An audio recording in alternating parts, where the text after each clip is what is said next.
Hey guys, what is up? It's Scalegarages, and today I am bringing you my new Tamiya TRF503 RC racing buggy. This thing is a beast, and when I purchased it, I couldn't believe what I was getting with the price. Now I'll take the body off. This body is a pretty thick Lexan on the top, kind of thin on the sides, and I'm going to have it airbrushed as well as the wing. More in depth here, you'll see that it has a Turnigy Trackstar 10.5 turn motor and a Hobbywing ESC. Now, it has an HPI servo. I might be switching that out. I don't know. I'm going to see how it runs on the track and everything. It has a chassis protector on it. I do not know the brand of it. Now, you'll see here that it has aluminum bodied shocks, front and rear, and it has aluminum front and rear bulkheads, which is really nice to see on a car. Now the MSRP of this kit is $1,205. That's an insane amount of money for someone who is just getting into racing, and I've been racing for a while, but I didn't pay near that price, guys. I got it a great deal on eBay, and I'm going to be building it up and racing it a lot. It is a belt-driven four-wheel drive 1/10 scale car, and it has a good amount of turning radius and a lot of carbon fiber and aluminum parts on here. It has the Tamiya 25-gram weights in the rear, and it has the stock tires on it still, which I will be upgrading.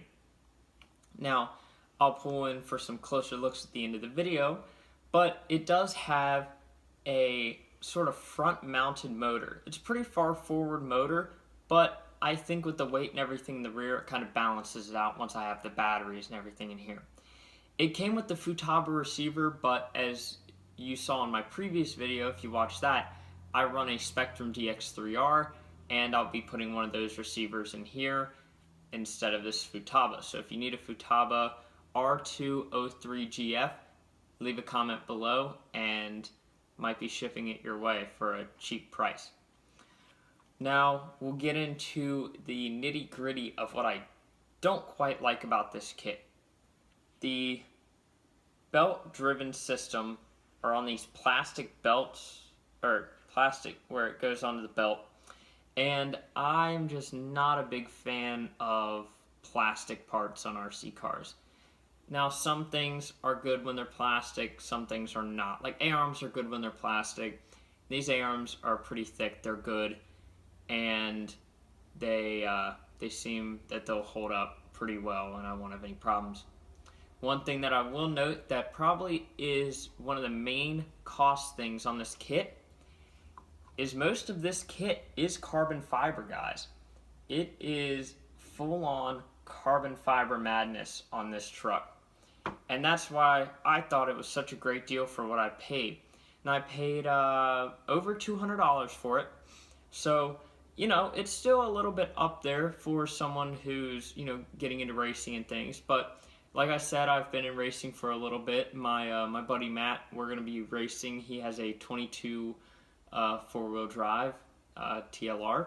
So we'll see how the Tamiya goes up against that Losi. So I'll be doing a few videos on this in the near future, and here are some up-close shots. Alright, you guys, now we're looking down into the buggy so you can get a much closer look at what's all going on this thing. Like I said, it has a lot of aluminum parts and quite a bit of upgrades on it, straight from the factory. Here you can see the carbon fiber shock towers.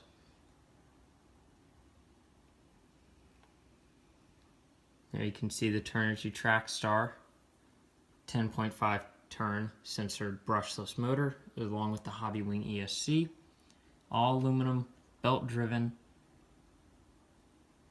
Very nice kit. Sway bars are nice.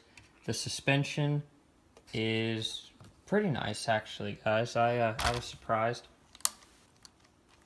And I'll be able to adjust this. This is about the setup I'd want for my the track that I race at. It's got some big jumps. It's more of a 1/8 scale track, but yeah, guys, well, thank you for watching. I hope you enjoy, and leave a like and a comment.